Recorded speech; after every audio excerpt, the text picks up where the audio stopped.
Overcome your reluctance, build your confidence, subscribe the channel and press the bell icon so that you can never miss an update. पिछले बार हमने 3 mathematics के questions देखे थे जो JMI diploma entrance 2021 में आए थे। अभी उसी सिलसिले को आगे बढ़ाते हुए हम 3 क्वेश्चंस और देख रहे हैं। बेसिकली हमारे जितनी भी क्लासेस होंगी या सेशंस होंगे सब 3-3 क्वेश्चंस पे बेस्ड होंगे और इसी तरह से हम पूरा पिछले साल का क्वेश्चंस कर लेंगे सारे का सारा। क्वेश्चन हमारा क्या है? In a circle of radius 7 centimetre the angle of sector is 60 degrees then the area of sector is. 4 option है हमारे पास। ये एक सर्किल है जिसका कोई ना कोई सेंटर होगा O और इसका कोई ना कोई रेडियस होगा स्मॉल r। ठीक है, ये तो एक सर्किल है, सबको पता है। इस सर्किल में कुछ टर्मिनोलॉजीज है, उसे हम देख लेते हैं ताकि ये सेक्टर का कॉन्सेप्ट क्लियर हो जाए। किसी भी सर्किल में अगर हम सर्किल के बाउंड्री का एक पॉइंट और दूसरा पॉइंट, इसको A कह देते हैं और इसको B कह देते हैं, अगर इसे हम ज्वाइन कर देते हैं तो ये AB कहलाता है cord, CHORD, cord AB। Okay, centre था हमारा O। A टू B हम स्ट्रेट लाइन पे जाते हैं तो ये कॉर्ड मिल जाएगा। अगर कोई ऐसे जाना चाहता है A to B circular path को कवर करते हुए, इसे हम कहते हैं आर्क। तो आर्क AB को दिखाने का तरीका ये भी है कि AB के ऊपर एक छोटा सा आर्क बना दो, इससे पता चलता है ये आर्क AB की बात हो रही है। जाहिर सी बात है, हम ये समझ सकते हैं कि AB जो कॉर्ड है उसका लेंथ कम होगा आर्क AB से, वही डिस्टेंस और डिस्प्लेसमेंट वाली बात है। ठीक है, लेकिन यहाँ पे तो कॉर्ड के बारे में नहीं बोल रहा है, आर्क के बारे में नहीं बोल रहा है, सेक्टर के बारे में बोल रहा है। तो सेक्टर देख लेते हैं। सर्किल मैं दोबारा से बना रहा हूँ। यहाँ पे पॉइंट है A, यहाँ पे दूसरा पॉइंट है B, ऑन द सर्किल है। अगर मैं OA को ज्वाइन कर देता हूँ और OB को ज्वाइन कर देता हूँ तो कितने लोग हम में से ये बात समझ पा रहे हैं कि ये भी स्मॉल r है और ये भी स्मॉल r की लेंथ है। क्यों? क्योंकि सेंटर से सरकमफेरेंस पे अगर हम ज्वाइन करेंगे किसी भी लाइन से तो वो रेडियस ही होगा। तो OA is equal to OB is equal to small r है, रेडियस के बराबर है। तो ये AB जो कर्व्ड पाथ है ये तो है मेरा आर्क, ये देखो ये आर्क है AB, है ना।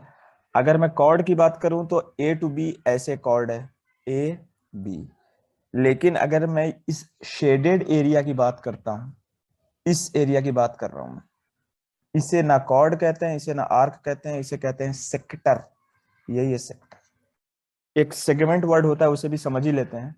सर्किल है, कोई भी पॉइंट को हमने ज्वाइन कर दिया, ये A और B मान लो है, सेंटर भी दिखाने की जरूरत नहीं है सेगमेंट के लिए। इसे कहेंगे हम सेगमेंट और इसे भी हम कहेंगे सेगमेंट।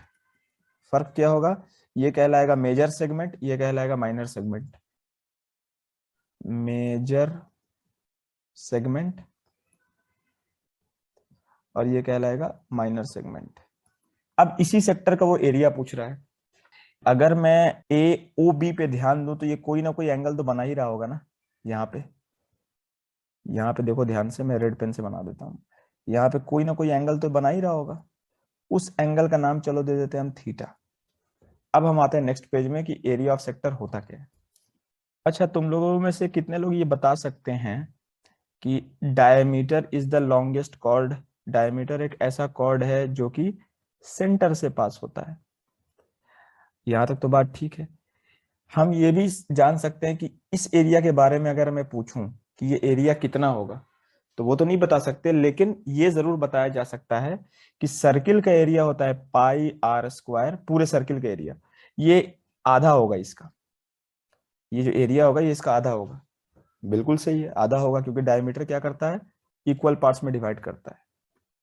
लेकिन अगर मैं इस एंगल के बारे में पूछूं तो ये एंगल कितना होगा? 180 डिग्री, जो कि 360 डिग्री का आधा होता है। आगे चलते हैं, तुमको बात समझ में आ जाएगी जो मैं समझाना चाह रहा हूं। एक और सर्किल बनाते हैं। ये सेंटर है, ये और ये। अगर मैं इस एरिया के बारे में तुमसे पूछूं, ये सर्किल का एरिया होता है पाई आर स्क्वायर, यदि पूरे सर्किल का जो एरिया होगा वो पाई आर स्क्वायर होगा। तो ये जो AOB शेडेड रीजन है इसका एरिया कितना होगा? तो तुम बोलोगे सर दिख रहा है कि बाई 4 है, 4 बराबर पार्ट्स में हम डिवाइड करेंगे तो ये आएगा, क्वार्टर है ये, बिल्कुल है। गौर करो कि ये एंगल कितना है, 90 डिग्री, क्योंकि जब 4 पार्ट्स में डिवाइड होगा तो एंगल भी तो 4 पार्ट्स में डिवाइड होगा ना, क्योंकि सर टोटल एंगल कितना बनता है यहाँ से यहाँ तक, 360 डिग्री, तो ये उसका 1/4 होगा। तो 90 डिग्री भी क्या है, 360 डिग्री का 1/4 है।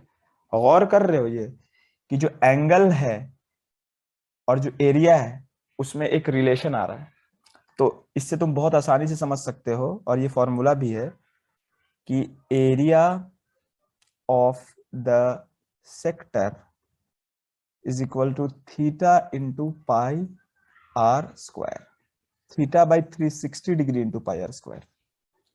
अगर मैं सेमी सर्किल की बात करूंगा तो ये वाला शेडेड रीजन है, उसमें थीटा ऊपर 180 डिग्री डालूंगा, क्योंकि जाहिर सी बात सेमी सर्किल है, स्ट्रेट लाइन का एंगल 180 डिग्री होता है।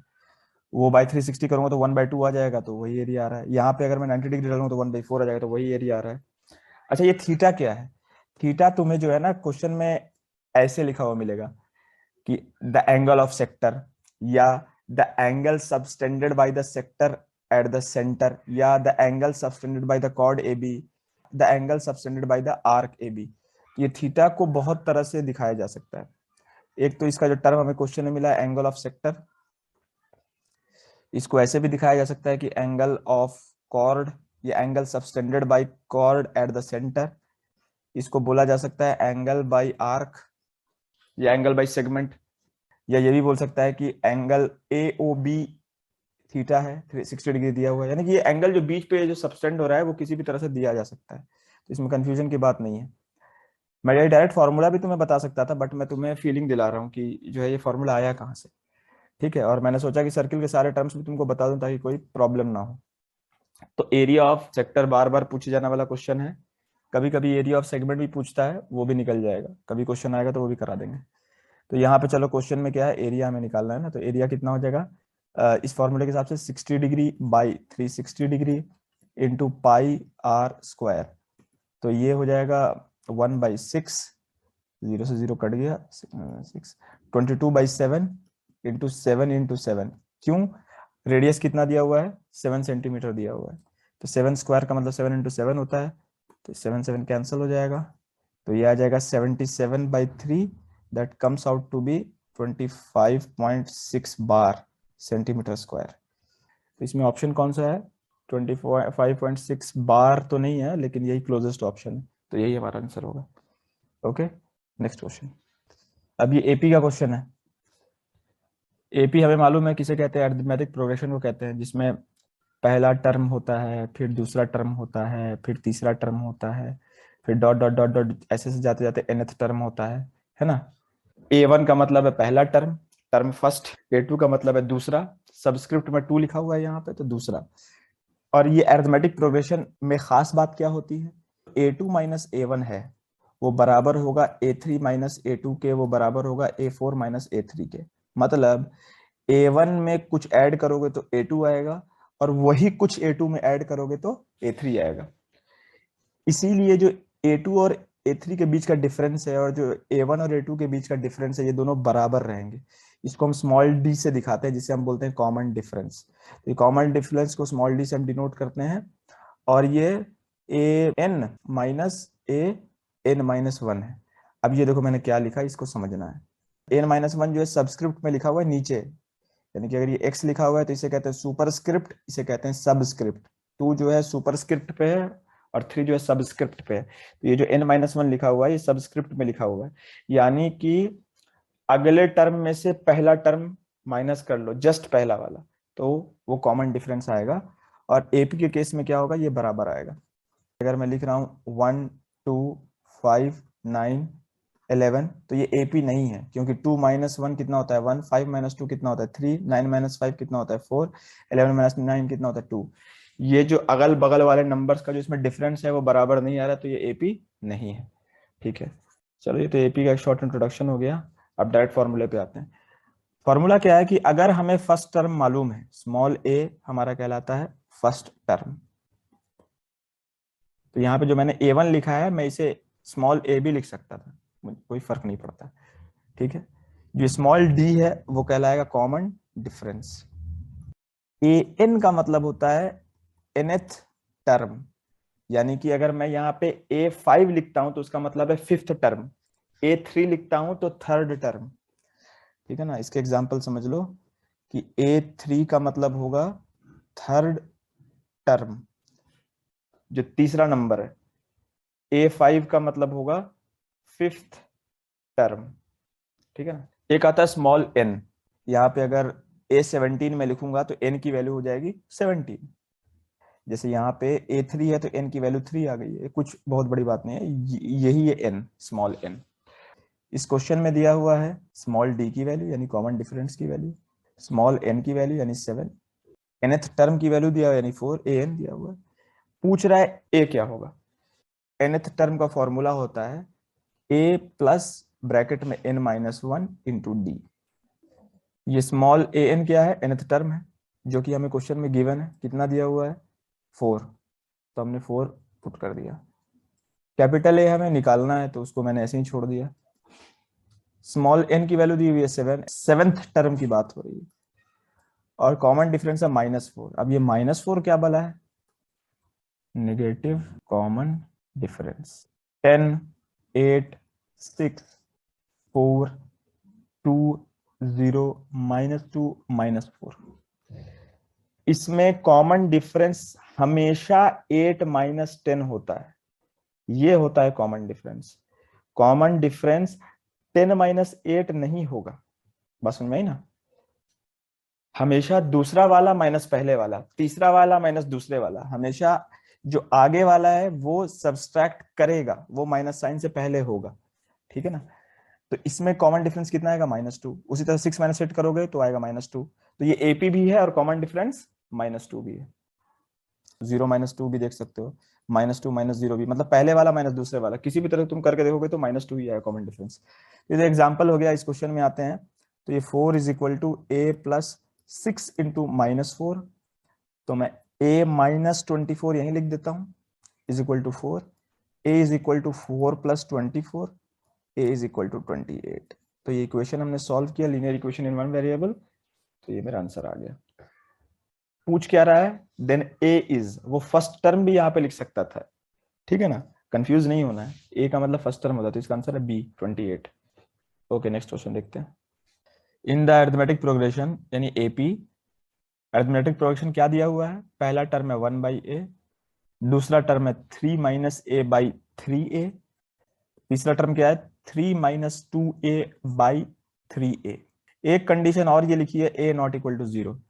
अब देखो नॉर्मली हम इस पे ध्यान नहीं देते हैं कि a नॉट इक्वल टू 0 दिया हुआ है तो क्या हम आगे बढ़ जाते हैं, लेकिन ये दिया हुआ क्यों होता है, ये इसलिए दिया होता है कि बेटा अगर a 0 हो जाएगा ना तो ये 1/0 आ जाएगा, और 1/0 जो है अनडिफाइंड है। ट्रिग्नोमेट्री में भी हम समझते हैं ये अनडिफाइंड है, नीचे 0 नहीं आ सकता, ऊपर आ सकता है नीचे नहीं आ सकता। यहाँ पे भी 3a जो है 0 बन जाएगा, इसीलिए वो अलग से लिख रहा है कि a की वैल्यू 0 नहीं है। इस पे ध्यान ना दोगे तब भी प्रॉब्लम बन जाएगा, लेकिन ये दिया क्यों होता है वो मैं बता देता हूँ। कॉमन डिफरेंस का मतलब वही है कि A N minus A N minus 1। अब वो चाहे a3 माइनस a2 कर लो, चाहे a2 माइनस a1 कर लो, a1 को मैं स्मॉल a भी कह सकता हूँ। ठीक है, अब कंफ्यूज मत होना, ये ए और ये ए अलग है, कंफ्यूजन हटाने के लिए ए एन ना लिख के अलग तरह से इसको लिख रहा हूँ। ठीक है ना, तो घबराना नहीं है। कॉमन डिफरेंस क्या है, तुम चाहे second term minus first term कर लो, चाहे third term minus second term कर लो, आंसर वही आएगा। देख लेते हैं दोनों तरीके से। कोई स्टूडेंट हो सकता है कि पहले दो टर्म से कॉमन डिफरेंस निकाले, कोई दूसरा स्टूडेंट हो सकता है कि दूसरे और तीसरे टर्म से कॉमन डिफरेंस निकाले, तो हम हर तरह से निकालते हैं। तो हम करते हैं second term minus first term. Second term हमें दिख रहा है, कोई निकालने की जरूरत नहीं, 3 माइनस ए अपॉन 3a माइनस 1/a, ये है। कितना आएगा एलसीएम, 3a और a का एलसीएम, तो a तो कॉमन है तो a तो आ ही जाएगा, और 3 और 1 3 आ जाएगा।